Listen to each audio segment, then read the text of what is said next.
Kalau mau jadi orang Asia harus tahu bisnis. Soalnya bingung, Bapak mau ngajarin bisnis atau mau ngajarin Asia sih? Saya bilang ngajarin Asia, tapi kalau mau jadi orang Asia harus tahu bisnis. Masalahnya kebanyakan orang Asia nggak pengen tahu bisnis. Itu yang susah. Kenapa? Karena hasil kerja kita itu adalah hasil kerja bisnis. Anda orang Asia menghasilkan sesuatu yang harusnya bisa berdampak pada bisnis. Jadi kalau dalam penilaian kinerja, kita tuh selalu menggunakan arti result, hasil. What is your result sebagai orang Asia? Karyawan baru, training, nggak ada komplain, gaji on time, itu result. Kalau buat saya, kalau jadi orang Asia, impact-nya apa? Halo Work Lifers, ketemu lagi di podcast For Life by Bayu. Apa kabar semua? Semoga semuanya sehat dan berbahagia ya.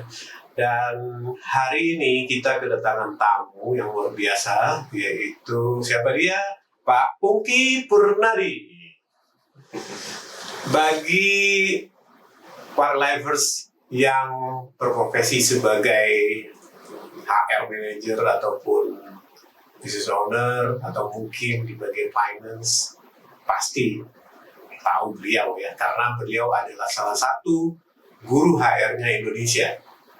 Dan hari ini kita akan banyak berbicara dan mendengar sharing dari beliau ya, terkait dengan seputar HR dan khususnya pengembangan people ya di negara kita, dan menghadapi tantangan masa datang, ya, termasuk membangun budaya kerja yang efektif. Gitu. Baik, kita mulai aja ya. Halo Pak Pungki. Halo juga. Sehat Pak? Alhamdulillah sehat. Alhamdulillah ya. Saya selama istilahnya ngikutin gitu, jadi mahasiswanya Bapak lah ya di berbagai pelatihan gitu kan. Nggak pernah saya melihat Pak Pungki nggak semangat. Selalu semangat gitu. Oke, Pak Pungki, ini kan kita mulai dulu ya, mungkin mulai dari cerita pribadi Pak Pungki ini, karena kan mungkin sebagian work lifers walaupun pernah bisa mengikuti ceramah atau pelajaran dari Bapak ya, belum tentu ya tahu gimana sih Pak Pungki ini dulunya gitu kan ya. Kenapa sih sekarang bisa seperti sekarang menjadi salah satu guru HR di Indonesia gitu ya. Karena setahu saya ya, work lifers, beliau ini background-nya adalah engineering. Beliau adalah insinyur gitu ya. Insinyur yang kemudian masuk ke dunia HR gitu kan ya. Nah Pak Pungki, jadi gimana ceritanya Pak? Mungkin kita start dulu deh Pak. Boleh. Bapak lahir di mana sih Pak? Saya lahir di Jakarta. Saya kecil di beberapa kota. Jadi ada pernah tinggal di Malang, ada pernah tinggal di beberapa kota di Jawa, dan misalnya di Cepu ataupun di Jawa Tengah yang lainnya. Tapi begitu sudah settle, orang tua suka nomaden, jadi saya juga ikutan nomaden ya, mau nggak mau. Tapi kebanyakan di Jakarta. Saya menghabiskan SMP dan SMA di Jakarta, kuliah di 2 tempat, Jakarta, Bandung, kemudian bekerja mulai dari Aceh, Balikpapan, dan beberapa negara, kurang lebih ada 11 negara lah waktu kerja di korporasi gitu ya. Nah, itu kurang lebih gambaran secara singkat aja ya. Awalnya kan memang di perusahaan minyak ya Pak ya? Awalnya perusahaan minyak, karena saya S1-nya teknik perminyakan, maka saya bekerja di perusahaan minyak, mulai dari perusahaan minyak Amerika, kemudian ke perusahaan minyak Prancis. Nah, saya di grooming jadi orang HR waktu kerja di perusahaan minyak Prancis. Nah, ceritanya tuh Pak ya, kok bisa sih Bapak di grooming gitu? Awalnya kan engineer nih, berhadapan dengan ya pipa atau apa gitu ya Pak ya, atau engine gitu kan. Itu gimana Pak? Kemudian manajemen melihat, oh Bapak ini cocok nih. Jadi sebenarnya saya tuh dulu awalnya benci dengan HR, jujur aja. Awalnya, jadi waktu saya kerja di perusahaan minyak Amerika, secara jujur kita ngelihatnya orang HR tuh sebenarnya ngerecokin kita yang lagi kerja cari minyak gitu, ibaratnya cari minyak dan gas, disuruh bikin job description lah, disuruh bikin KPI lah. Jadi ini ngerecokin banget ya gitu ya. Jadi Saya awal-awal tuh sebenarnya tidak terlalu menyukai pekerjaan HR, tapi begitu ditantang, berani nggak? Ya, saya suka tantangan. Nah, begitu ditantang jadi orang HR, ini pekerjaan yang paling saya nggak suka. Tapi kalau ditantang ke situ, saya mau buktiin pasti bisa. Jadi istilahnya kalau tadi Pak Fer bilang kalau ketemu saya kayaknya semangat aja, ya tadi karena sebenarnya kalau misalnya kita ketemu orang baru, kita ketemu hal baru, buat saya itu tantangan. Makanya begitu ditantang, ayo pindah ke HR, siapa takut gitu. Jadi kalau zaman dulu bilangnya siapa takut gitu kan ibaratnya. Ya udah jalanin aja. Dan selama dalam perjalanan memang saya bukan produk akademis gitu ya, disekolahin gitu ya, sekolahin HR enggak. Jadi lebih banyak ditugaskan. Jadi ibaratnya disuruh ngerjain training, disuruh ngerjain rekrutmen, disuruh ngerjain compensation benefit, kerjain. Even jadi GA, jadi hubungan industrial, even sampai hal-hal kecil gitu, misalnya bikin kompetensi matriks gitu ya, bikin prosedur, ya kita kerjain aja.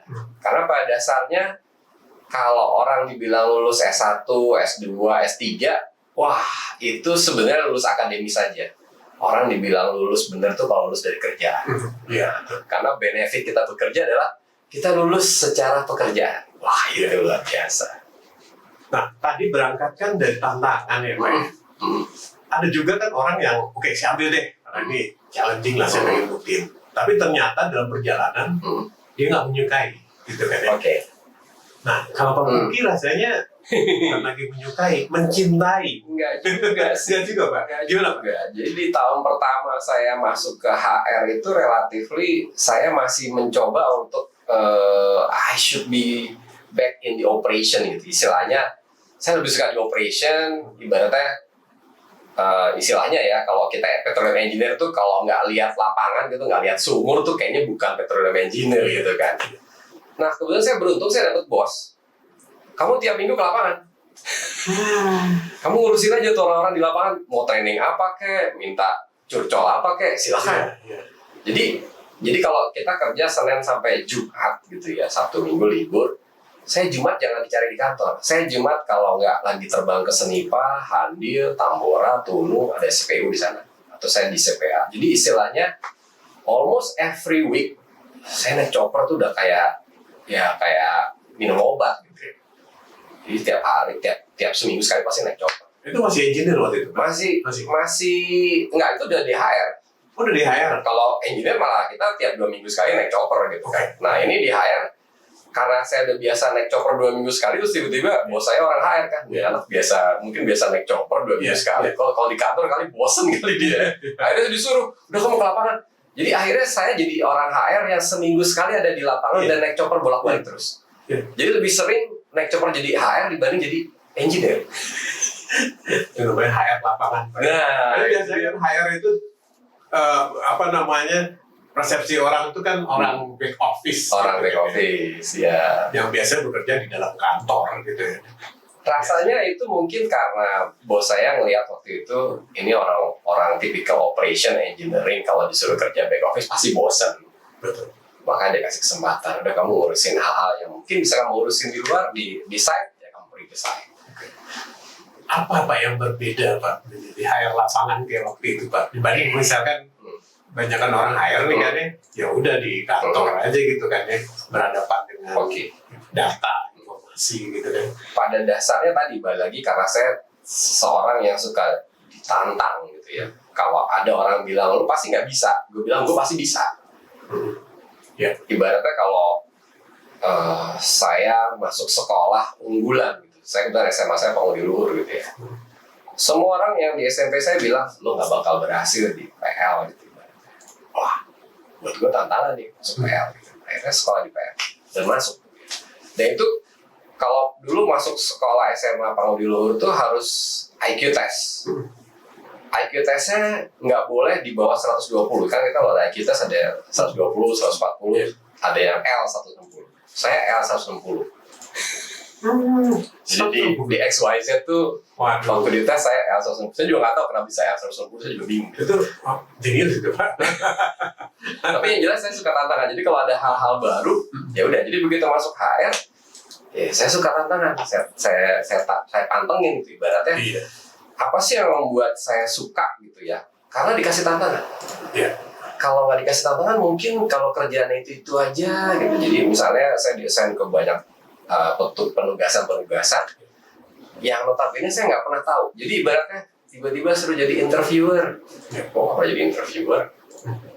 Terus disuruh jadi interviewer. Ya baca buku dulu, cari dulu. Istilahnya kalau sekarang googling gitu ya. Ya kita cari apa sih reference-nya untuk bisa jadi interviewer misalnya. Jadi dulu tuh ibaratnya bukan dikasih training, kita disuruh cari sendiri. Ibaratnya kalau saya ibaratnya ditugasin ke Perancis, tapi tidak dibekali dengan bahasa Perancis. Berani nggak? Waduh. Berani nggak? Anda berani nggak ditugaskan ke negara Perancis, tapi Anda tidak dikasih kursus bahasa Perancis? Perancis. Wow. That's me. Dan itu masih Udah di HR, itu udah di HR. HR itu kan lebih banyak komunikasinya. Betul. Udah di Nggak HR. bisa bahasa Perancis. Nggak bisa bahasa Perancis. Padahal karyawannya di situ bahasa Perancis. Dan bersyukurnya lagi gitu, bos saya tuh baik banget gitu ya. Istilahnya, oke Bung, kamu kerja di Perancis, tapi kamu kerja setengah hari. Terus saya setengah hari ngapain? Kamu jalan-jalan. Jalan-jalan sama orang Perancis. Biar bisa. Jadi saya belajar bahasa Perancis tuh, misalnya pergi ke supermarket, Ya. ngomongnya apa sih? Ikutin. Nonton bioskop, ngomongnya apa sih? Ikutin. Gitu. Ya. Ya itu. Tapi yang mengirim itu juga luar biasa kan. Betul. Betul. Ya. Saya bersyukur. Artinya dia tahu bahwa mengirim Pak Pungki tantangan buat Pungki tapi dia pasti yakin itu akan berhasil. Ya. Ya kan? Ya. Dan itu kayak trial and error ya. Ibaratnya ini orang dipilih ke HR, suka tantangan, mestinya dia bisa, tapi nggak bisa langsung sukses gitu. Jadi harus ada prosesnya. Nah, jadi kalau dulu misalnya ibaratnya ada orang pada jabatan manajer dengan gaji X gitu ya, saya dikasih jabatan manajer itu gajinya X kurang 40%. Yeah. Terima nggak? Yeah. Kalau komplain, berarti Anda sebenarnya bekerja untuk hidup. Yeah. Nah, disitulah kita nemuin bahwa ada orang yang bekerja untuk hidup. Bekerja, dapat duit, baru hidup. Mungkin saya dianggapnya adalah kalau kata orang dulu bilangnya, kamu tuh hidup untuk bekerja. Jadi kamu nggak dibayar pun juga tetap bekerja. Ya. Itu mirip nggak dengan istilah sekarang Pak? Passion. Ya, Passion. istilahnya passion. Ya, tapi saya di awal-awal tadi kan, Pak Fer nanya nih, di awal-awal saya masih pengen balik ke operation. Oh, really? Karena saya masih pengen balik ke operation, dikasih lagi tantangan. Nah, itu yang buat saya beruntung, saya laki banget dikasih bos yang istilahnya suka sekali kasih tantangan ke saya. Jadi apa yang dia fit, saya makan. Apa yang dia kasih, saya makan. Itu aja sih. Tapi passion Pak Pungki tantangan sebenarnya. Betul. Jadi kalau sekarang saya belajar misalnya digital marketing gitu ya, belajar Google Ads gitu ya. Sebenarnya Pak Pungki konsultan apa mau jadi marketing sih sebenarnya kan ibarat gitu ya. Tetap belajar, sampai sekarang kita belajar. Iya. Belajar. Artinya Pak Pungki udah berapa tahun Pak di HR? Saya mulai nyemplung di HR itu tahun 92. Oh, 31 tahun. Iya. Nyemplung di HR pertama kali tahun 92. Saya dipercaya jadi kepala diklat waktu itu. Jadi saya banyak nanganin pelatihan-pelatihan, tapi dulu orang diklat tuh hanya ngurusin pelatihan yang sifatnya boleh dibilang soft gitu ya. Nah, karena saya background engineer, semua pelatihan yang hard, mau dia petroleum engineer, mau dia maintenance engineer, cemplungin aja ke Pungki gitu ibaratnya. Sampai safety training pun, jadi dulu orang training tuh nggak ngurusin, kalau di oil and gas ada namanya fire ground, jadi tempat untuk belajar ngadamin api. Ya udah kasih aja ke dia. Ya udah akhirnya kita manage full fledged of training department. Nah, dari situ saya baru berkembang ke aspek-aspek HR yang lainnya. Nah, ada orang HR kan Pak yang start benar-benar dari HR. Oke. Ya kan? Tapi ada juga yang startnya itu di luar HR. Ya kan? Makanya sekarang ada istilah HRBP. Ya kan? Dan kemudian Pak Pungki mungkin awal dari seperti itu, tapi kemudian fully gitu kan ya, di HR. Gitu kan? Nah, Pak, ada nggak sih yang berbeda Pak antara orang HR nih yang asalnya dari non HR awalnya dengan orang HR yang memang meniti karir dari nol dari HR. Oke. Jadi saya masuk dulu ke orang yang non HR ya. Ada orang non HR yang nggak suka HR, benar-benar nggak suka. Jadi sebel tuh benar-benar sebel gitu sama orang HR. Dia nggak akan jadi orang HR. Oke. Tapi ada orang non HR yang mau nyoba jadi HR. Ya. Ya. Jadi ibaratnya saya tuh Generation X yang hidup di Generation Y atau Generation Z, di mana Generation Z tuh pengen nyoba ini, gitu, pengen nyoba itu. Nah, saya kebetulan hidupnya di situ. Jadi saya Generation X yang hidup di Generation Y, di mana kalau dikasih tantangan saya coba nih. Nah, begitu saya coba, ketemu nih passion ibaratnya. Enak juga jadi orang HR. Karena kalau jadi engineer, mesin rusak, ganti spare parts. Kalau jadi orang HR, orangnya rusak, mau diganti apanya? Nggak ada yang bisa diganti kan? Jadi kita mau bikin apa nih orang? Kan akhirnya mikir lagi. Itu yang akhirnya wah, susah juga ya ternyata manage HR ya. Kalau kita jadi engineer tuh gampang, mesin rusak, ya kan? Ganti spare parts, gampang. Nah kalau orangnya rusak, mau diapain? Masa mau PHK? Susah kita PHK orang. Nah ini yang jadi tantangan untuk kita berputar mikir. Kan ada orang non HR yang suka ke situ, tapi ada orang lain gue nggak mau urusan sama orang. SDM itu sumber dari masalah katanya. Bukan sumber daya manusia, tapi sumber dari masalah. Nah ada orang seperti itu. Saya kebetulan adalah orang yang begitu nyoba, kayaknya enak nih, ya udah jalanin. Tapi bagi orang-orang HR, saya bilang kebanyakan teman-teman HR sama lah waktu ikut program saya pertama kali pasti orang pada shock ya. Kalau mau jadi orang HR harus tahu bisnis. Semua orang bingung. Bapak mau ngajarin bisnis atau mau ngajarin HR sih? Saya bilang ngajarin HR, tapi kalau mau jadi orang HR harus tahu bisnis. Masalahnya kebanyakan orang HR nggak pengen tahu bisnis. Itu yang susah. Kenapa? Karena hasil kerja kita itu adalah hasil kerja bisnis. Anda orang HR menghasilkan sesuatu yang harusnya bisa berdampak pada bisnis. Jadi kalau dalam penilaian kinerja, kita tuh selalu menggunakan arti result, hasil. What is your result sebagai orang HR? Karyawan baru, training, nggak ada komplain, gaji on time, itu result. Kalau buat saya, kalau jadi orang HR, impact-nya apa? Bukan result-nya. Karyawan baru, gaji oke, training banyak. Apa impact-nya? Harusnya meningkatkan produktivitas, harusnya meningkatkan pendapatan bisnis. Betul. Itu baru dibilang HR business partner. Gitu. Jadi mindsetnya orang HR harusnya bicaranya what is your impact to the business? Selalu dihubungkan dengan bisnis ya. Iya.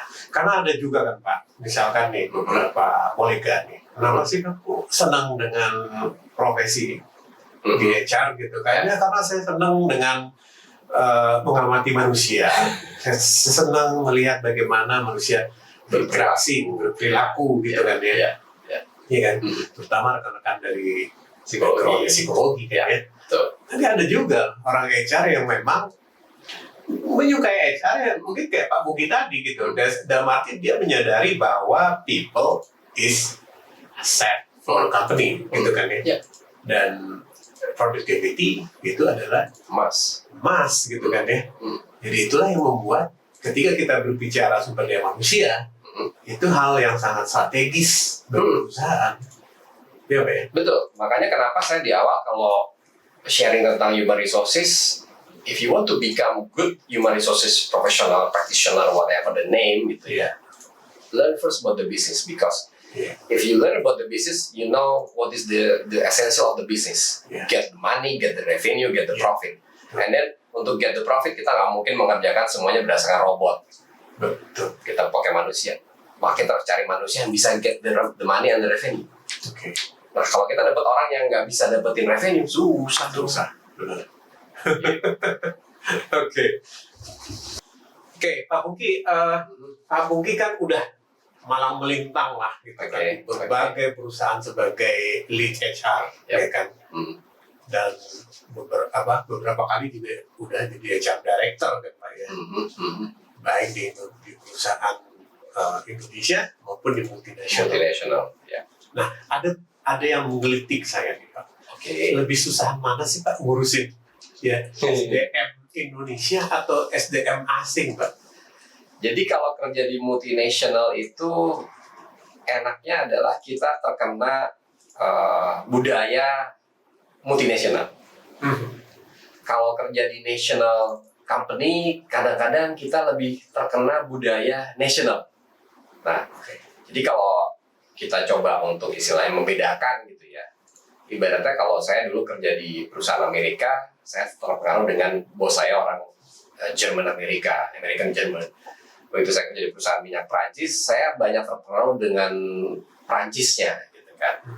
Jadi istilahnya itu akan men-trigger kita untuk mencoba, coba deh kayak istilahnya ngelihat orang, oh ini orang Prancis kayak gini ya, oh kerjanya model kayak gini, kita ikuti. Tapi begitu, karena saya pernah kerja di multinasional terus pindah ke national company gitu, kadang-kadang bingung gitu. Ini national company, bosnya orang Indonesia, kayak gini ya kerjanya ya.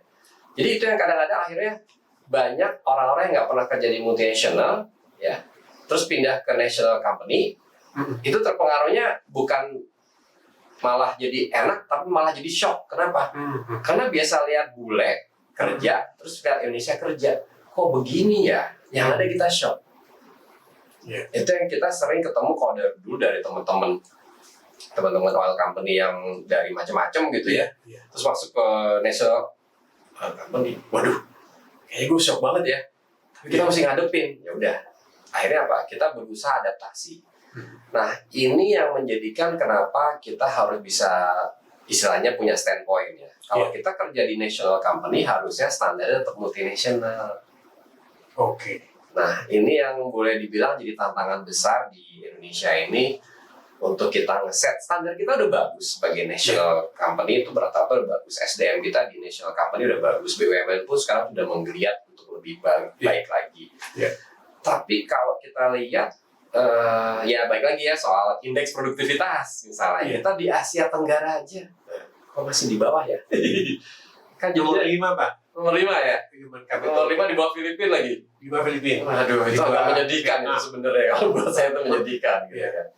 Nah, ini yang sebenarnya jadi tantangan berat ke depan, bahwa praktisi HR itu harusnya membuat tadi indeks produktivitas kita meningkat. Makanya tadi saya bilang, jangan lihat hasil, lihatnya impact. Sebagai orang HR, what is your impact? Kalau Anda tidak bisa membuat produktivitas meningkat, tidak bisa membuat kita punya istilahnya company ini tidak berkembang, ya something wrong lah buat orang HR ya. Dan itu jadi tantangan harusnya orang HR bisa membuat company growth, bisa buat produktivitas meningkat. Nah, itu tantangannya orang HR sebenarnya sekarang ini. Gitu kira-kira. Nah, bagaimana Pak Pungki melihat dari kualitas generasi muda Indonesia yang masuk dunia kerja saat ini, Pak? Wah, ini kebetulan kita lagi ada survei ya, kita di Pungki Praja Associates kebetulan ada survei terkait dengan generation Y dan Z dari klien-klien kita. Memang secara produktivitas ada peningkatan dibanding generation X secara produktivitas. Tapi secara perilaku ada penurunan. Attitude maksudnya Pak? Ya, jadi secara contoh sederhana lah, ibaratnya ya, kalau kita mau buang sampah itu benar-benar pergi ke tempat sampah gitu ya. Kalau anak sekarang kan lempar aja, ibaratnya kayak gitu kan. Nah, ini kan produktivitasnya kan lebih produktif kan daripada saya mesti jalan kan capek. Mendingan saya lempar aja. Iya, betul sih lebih produktif. Masalahnya adalah apakah itu budaya kita sebagai orang Indonesia? Produktivitas harus tetap, tapi budaya kita harus tetap dijaga juga dong. Nah, jadi ibaratnya kalau orang Jawa tuh bilangnya tepos lironya berkurang gitu ya. Budi pekertinya juga berkurang. Itu menjadi trigger yang istilahnya kontradiksi dengan produktivitas. Kenapa? Karena pada saat kita punya standar, misalnya kita nggak standar etik gitu ya. Etik kita tuh dipengaruhi keseharian tadi. Sementara generation Y dan Z yang rata-rata orang tuanya generation baby boomers dan X itu well protected. Kita nyebutnya well protected. Kenapa? Ibarat dulu generation baby boomers sama generation X itu kan zaman susah lah gitu, ibaratnya zaman susah. Dia nggak mau dong anaknya susah. Maka yang terjadi itu rata-rata orang tua yang generation baby boomers dan X itu pasti feeding anaknya. ibaratnya feeding terus gitu sampai anaknya kerja pun masih dibayarin bensin, masih dibayarin, ibaratnya kayak gitu ya. Betul. Ini yang sebenarnya nggak bagus gitu. Kenapa akhirnya dia nggak survive? Jadi dia sebenarnya kalau kerja secara produktivitasnya Bagus, karena punya kreativitas, aktivitas, punya breakthrough, edukasinya juga Iya. lebih bagus ya Pak ya. tapi akhirnya begitu breakthrough tercapai, terus healing. Healing. Sekarang saya tanya, ya kalau healing jangan sebanyak hari dia kerja dong, ibaratnya gitu kan. Kalau healing cuman one day, oke lah. Ini healing seminggu ya Pak? Seminggu.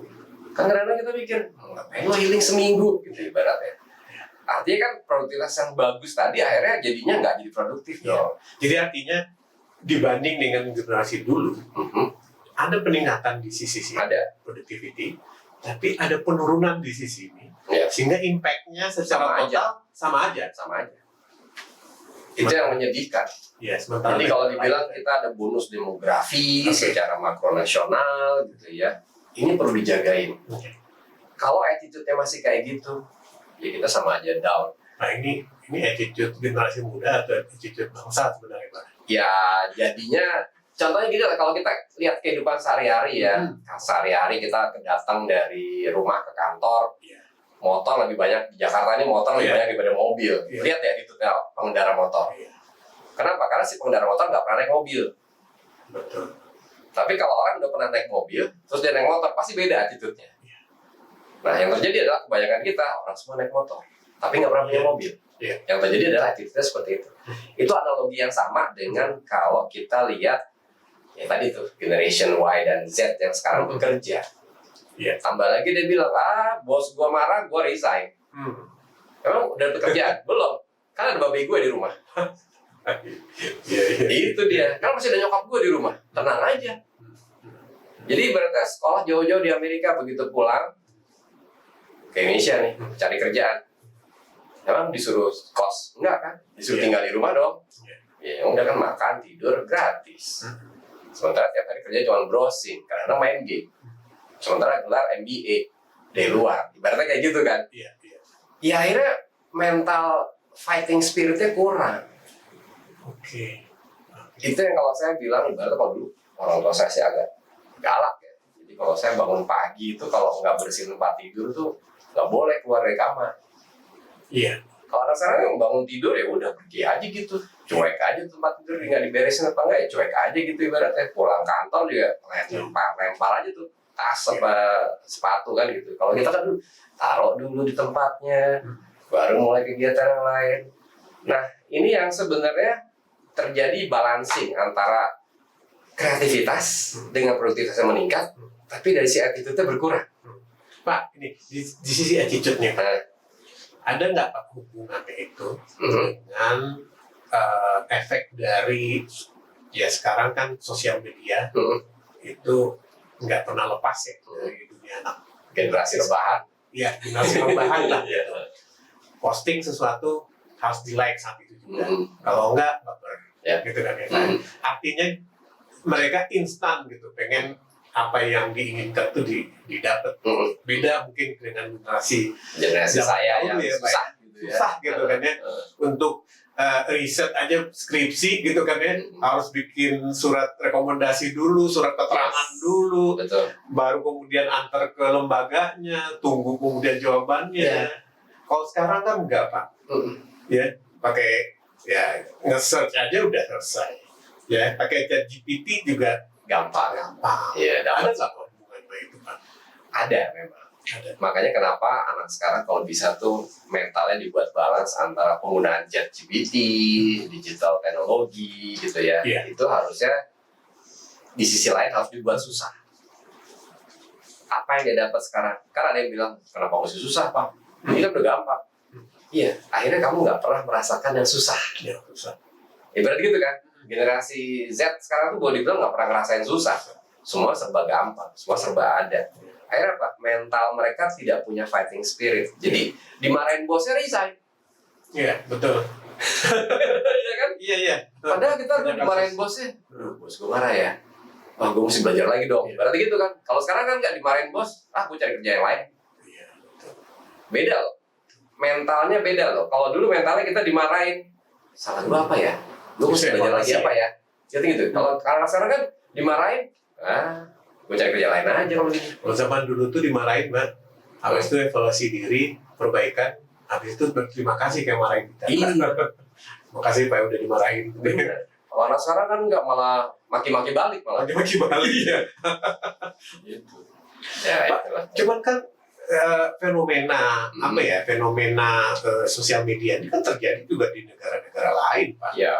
Iya, Betul, termasuk betul. juga negara di Asia Tenggara yang Betul. tingkat produktivitinya ya. Jadi tadi balik soal kita ini dinabubukkan dengan resources. Indonesia punya resources banyak, kaya raya. Sementara kalau kita lihat negara tetangga, Malaysia, Singapura, Philippines, resources terbatas.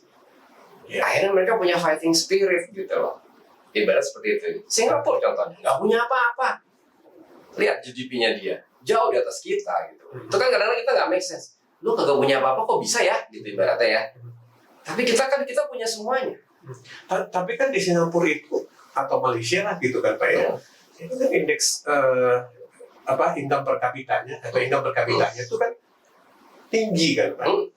Mereka tuh sebenarnya lebih berpotensi untuk dinabubukkan materi kan Pak dibanding Indonesia tapi yang income per kapita di bawah. Tapi mereka mendapatkan dengan susah payah. Oke. Kalau kita kan mendapatkan dengan lebih mudah. Lebih mudah ya. Kita punya semuanya. Apa sih yang nggak punya? Yang gitu kan ibaratnya kita mau dibilang resources kita, sumber daya alam kita, waduh, banyak, melimpah. Sumber daya manusia kita banyak juga. Ya istilahnya, ya nggak ada kesusahan sebenarnya secara makronasional kita nggak susah. Nah ini yang harusnya dibangun sebagai praktisi HR. Jangan membuat kemudahan. Saya jujur aja, saya pernah bilang kalau pernah kita adakan survei ya. Siapa yang membuat orang demotivasi? Jawaban saya sederhana, HR. Kenapa? Karena HR selalu memperbaiki fasilitas kesejahteraan, memperbaiki gaji, selalu. Oke. Iya, jadi coba kita bandingin antara orang bekerja dengan fasilitas 100% medical coverage sama orang yang bekerja di cover hanya oleh asuransi. Mentalnya beda. Mentalnya beda loh. Beda ya Pak. Saya kerja di perusahaan minyak yang kita bilang bukan 100%, 200% kita medical di cover. Even kita Medivac, Singapura Medivac, medical evacuation. Nah, kalau ada orang kerja di perusahaan yang medicalnya di cover oleh asuransi, kadang-kadang nggak punya lagi medical asuransi, medical insurance nggak punya, adanya BPJS doang. Mikir kan, aduh, gue kalau sakit gimana nih? Nah, akhirnya apa? Begitu orang-orang yang kerja di cover 100%, 200% secara medical, kan dia, gue kalau sakit ntar gampang ke dokter. Kan gitu kan? Mentalnya beda loh. Gitu, ibaratnya kalau yang ini lebih susah, pasti dia akan berpikir. Yang ini lebih mudah, nggak berpikir. Yang lebih susah mungkin, saya harus jaga kesehatan. Saya harus jaga pola hidup. Maka kalau saya bilang sama teman-teman Indonesia, jangan memperbaiki fasilitas kesehatan, tapi buatlah kalau orang itu sehat, nggak sakit, dikasih insentif 1 kali gaji ke, 2 kali gaji ke. Atau kalau kita pakai premi asuransi, preminya kita kembaliin. Karena orang berusaha untuk sehat. Itu mental, kita bicara mental. Nah, kebanyakan kita karena udah di cover sama perusahaan, tenang aja. Tapi kan kadang-kadang di HR ini Pak, misalkan demi untuk mendapatkan talent terbaik di pasar kerja, track kan ya Pak. Ya kemudian ditutup paket-paket yang seperti tadi. Iya. Jadi kalau bicara attraction, ibaratnya employee value proposition kita gitu ya. EVP kita tuh harusnya bukan berdasarkan remunerasi, facility, benefit. Kenapa? Karena bekerja itu dapat benefit. Benefit apa? Belajar kerja. Ibaratnya kita graduate dong dari universitas perusahaan apa gitu ibaratnya. Itu udah benefit. Jadi kalau masih juga kita memperbaiki sistem-sistem remunerasi, kesejahteraan dan sebagainya, itu udah plus-plus. Dan akhirnya apa? Tadi yang saya bilang, kebanyakan membuat karyawan kita demotivasi. Terus membuat karyawan kita demo, dikit-dikit demo. Turun gaji dikit demo, dihilangin fasilitas demo. Itu yang terjadi. Bukannya bersyukur, bukannya malah berusaha gimana caranya supaya what is your impact for the company gitu. Tapi kayaknya kalau masalah bersyukur itu termasuk part dari problem yang tadi kita bahas Pak. Yang kemudian ya negatifnya lah dari generasi saat ini gitu kan, karena mereka nggak mendapatkannya dengan susah payah gitu kan ya. Ya kan, misalnya kalau zaman dulu yang namanya cari kerja itu bolak-balik koran gitu kan. Ya. Ya sekarang begitu banyak kan ya Pak ya. Istilahnya orang mau mencari lowongan itu gampang banget gitu. Ya kan. Jadi ketika dapat itu syukurnya kurang gitu kan. Ya. Makanya tadi generasi sekarang itu sangat dimudahkan. Ya. Maka kita sebagai HR itu jangan selalu mengatakan, oh udah zamannya kita pakai AI. Oke, pakai AI. Ya. Makanya saya bilang kalau interview pakai AI jangan sekali, berkali-kali. Anda kan itu pakai AI, online lagi. Nggak usah datengin orangnya kan. Ya. Maka AI-nya kerja di camp. Campnya pakai Invest Reader misalnya. Itu kan AI. Jadi Anda nggak boleh istilahnya mempermudah orang. Wah katanya birokrasi dong Pak kalau gitu. Enggak juga. Anda mau dapetin the right people, dalam tanda petik the right people itu orang yang cocok kerja di perusahaan kan. Jangan lihat job spec. Kita bisa lihat, wah Pak Fernanda cocok jadi accountant, job spec-nya. Yang kita lihat kan nggak gitu, kita lihat ini orang cocok nggak kerja di grup company kita. Nah, jadi lihatnya harusnya helikopter, namanya hygiene fit namanya.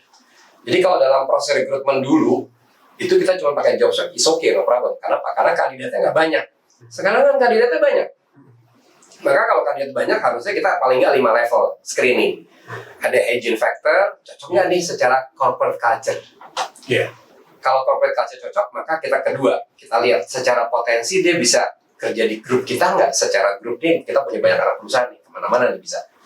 Baru setelah itu kita lihat secara dari potensi, lihat secara kompetensi. Kompetensinya, wah cocoknya jadi orang finance nih. Jadi berarti gitu kan. Tapi finance bisa di mana-mana. Jangan finance satu perusahaan. Karena kita grup besar, kan bisa seperti itu. Nah, jadi ada tahapan 1 hygiene factor, tahapan 2 bicara potensi, tahapan kita 3 adalah bicara kompetensi. Tahapan 4 bicara apa? Performance. Kinerja. Makanya kalau kerja di perusahaan tuh yang pertama kita lihat pastinya tadi potensi dulu nih. Hygiene factor, potensi, terus kompetensi, baru kinerja. Kalau berhasil baru dikasih K yang berikutnya yaitu karir. Jadi ada tadi itu. Ada kompetensi, ada kinerja, ada karir. Antara attitude dengan knowledge atau skill, buat Pak Pungki yang nomor 1 yang mana? Experience. Yes. Experience. Kita dapetin knowledge bisa sekolah, bisa belajar, bisa chat GPT, bisa macam-macam, banyak lah itu knowledge sekarang is very easy. Kemudian skill itu pun juga sama, karena kita bisa praktek, kita bisa lihat YouTube, kita bisa lihat praktekan dari YouTube pun bisa, that skill. Kemudian attitude. Masalah attitude itu sangat tergantung kepada aspek dia lihat siapa. Karena kalau di Indonesia ini semua orangnya lead by example harusnya, memberikan contoh. Nah, masalahnya lead by example ini kita dapat dari mana? Dari experience. Jadi kalau orang punya experience-nya susah-susah baru berhasil, akan beda kalau orang yang berhasil terus. Gitu kan? Nah, itu attitude dikaitkan dengan experience. Ibaratnya gini lah, kalau kita tidak pernah merasakan, pasti kita tidak pernah meretrospek diri kita. Ya kan? Jadi artinya attitude itu terbangun ketika seseorang get the experience. Yes. Gitu kan? Betul. Ibaratnya kalau Anda nyetir mobil, wah salah jalur terus tiba-tiba kena tilang gitu kan. Kita dapat experience. Nah, itu. Maka kita akan berubah gitu. Kita berdasarkan experience. Makanya itu Pak, kalau rekrutmen, kalau kita pengen tahu attitude si kandidat, tanya dulu experience hidupnya gimana. Iya, betul sekali. Karena kalau kita tanya, misalnya gimana prinsip hidup kamu gitu kan, itu dia bisa bluffing ya Pak ya. Padahal belum experience. Betul.